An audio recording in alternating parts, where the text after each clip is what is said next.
WJBF live, Viper 6, some scattered showers and thunderstorms pushing across Georgia, Carolina ahead of a very strong front now rolling through Alabama, coming our way during the overnight. You're watching WJBF News Channel 6, where you get your most accurate forecast first. Coming up tonight, 8 o'clock, we'll see a scattered shower, a couple thunderstorms. One or two could be the strong to severe side with a temperature of 79 degrees.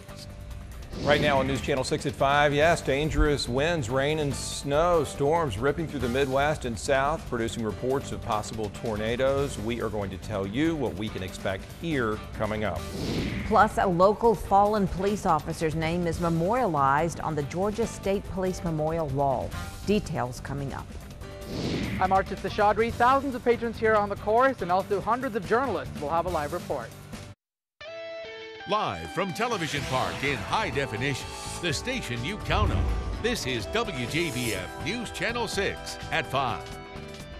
Good evening, everyone. Thanks so much for joining us tonight. I'm Jenny Montgomery. I'm Brad Means. We do have some potential for bad weather tonight. Let's go straight to Chief Meteorologist George Myers. George, you've been talking about this for a few days now. How are things looking right now? Well, right now we have scattered showers and some thunderstorms developing across the CSRA ahead of the main front, which will roll through later on tonight and during the overnight hours.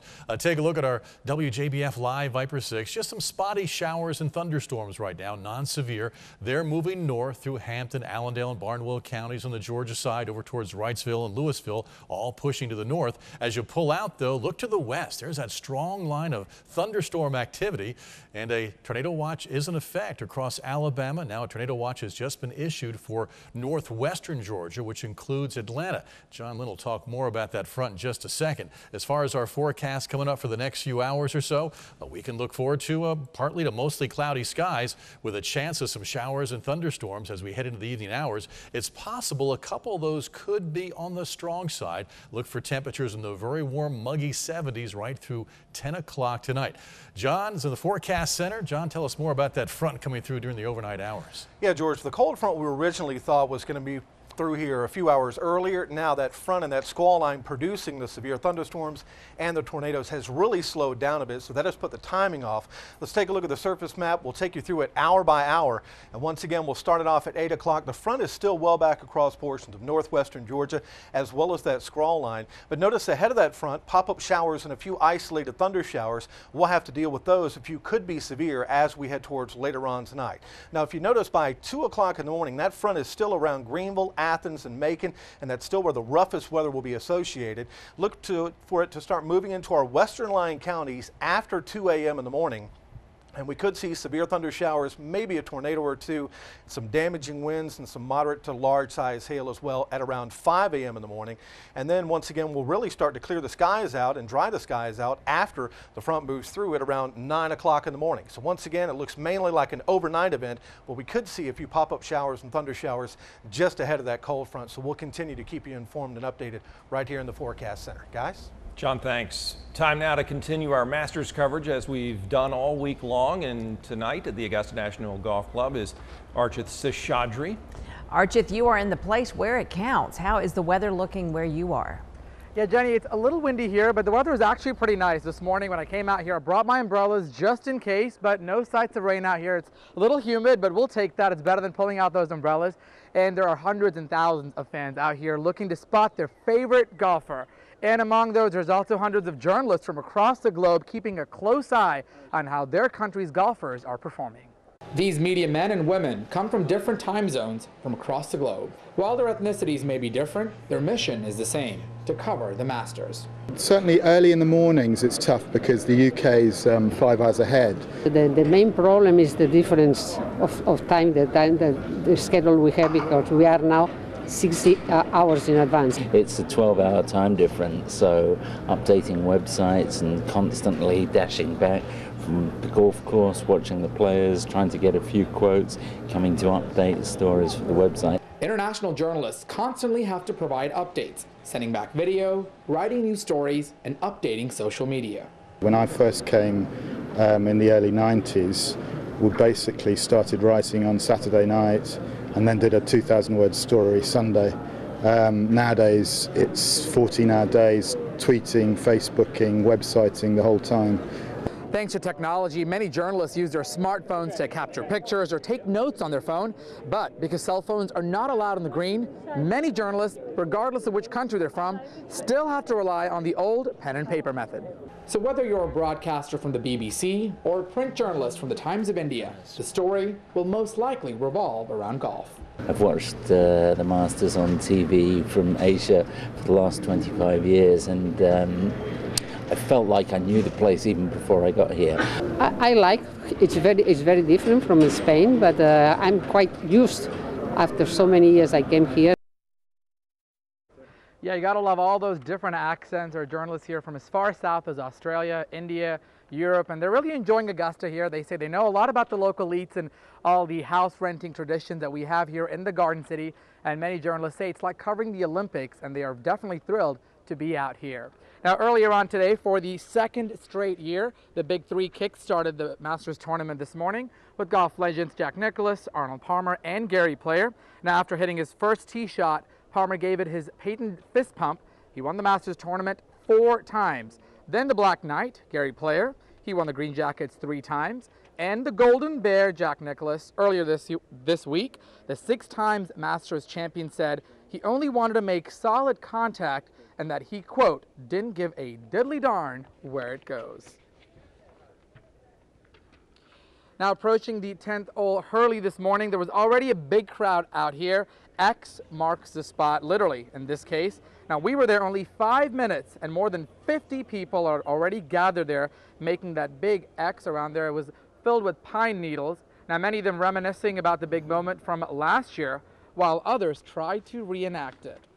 It's amazing, I mean, to cut it and turn it and to hit the green, and I think most golfers, you appreciate somebody being in the woods and off the fairway. So neat to see somebody get out of trouble and such a pressure-packed, amazing shot. And it's not just the patrons that are gathering around the miracle spot. During a practice round last Sunday, Bubba walked his wife, Angie, over to the spot as well. So lots of fun out here on the green. We are live here at the Augusta National. Archit Seshadri, WJBF News Channel 6.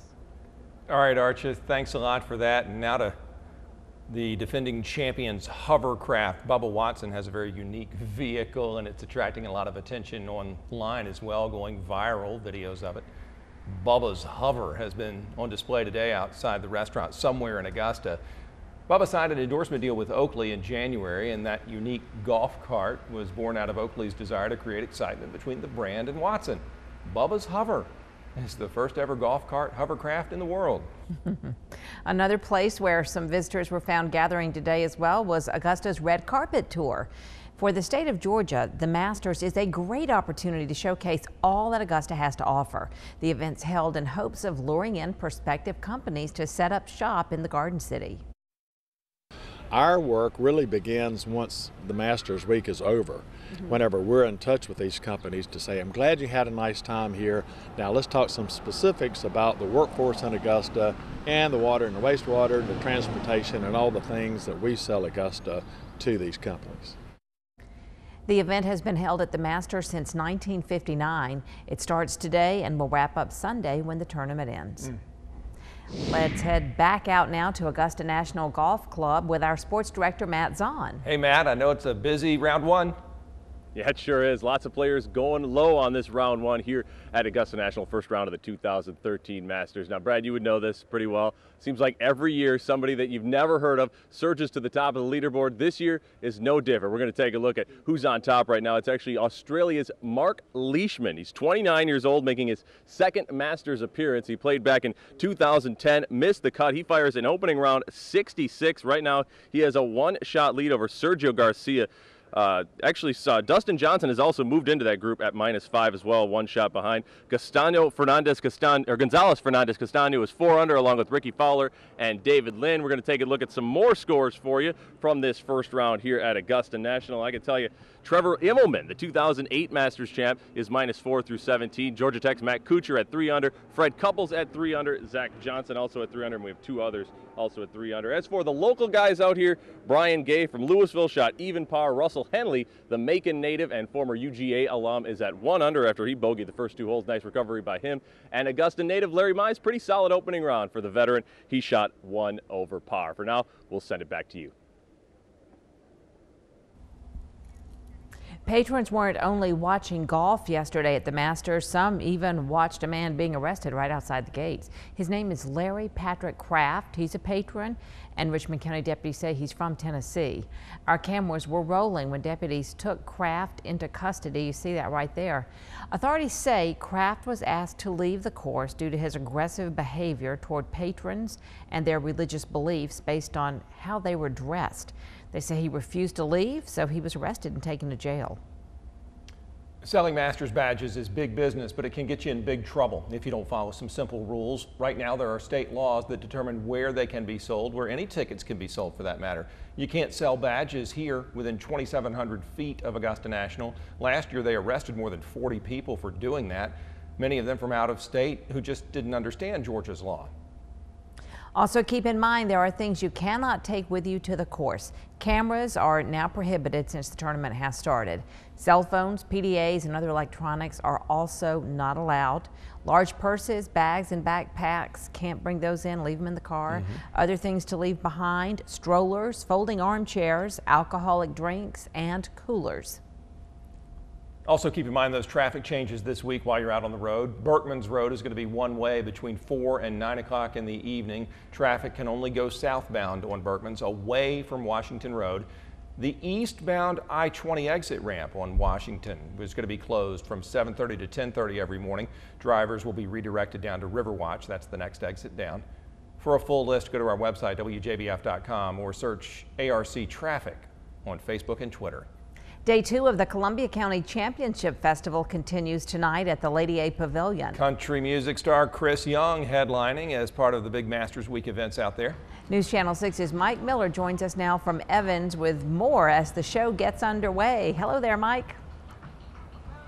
Hey Jenny, thanks a lot, guys. Well, it's gonna be a big country music night here in Columbia County as Chris Young and Brent Cobb perform here at the Lady Antebellum Pavilion in Evans. Now, right now, crews are getting set up and they're doing sound check up on stage.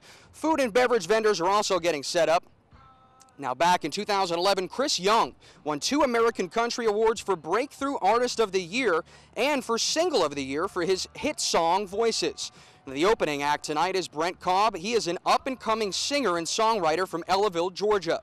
2 big acts here tonight, and a portion of proceeds will benefit St. Jude's Children's Research Hospital. The gates will open up at 6 p.m. The show is expected to get started around 7 o'clock tonight, and tickets are $35 at the gate. And guys, organizers say the show is still happening tonight, regardless of the storms that are forecasted for the evening. Live in Evans, I'm Mike Miller, WJBF, News Channel 6. Thank you, Mike. Another event you might want to check out tonight, the 2nd annual Horses and Courses event.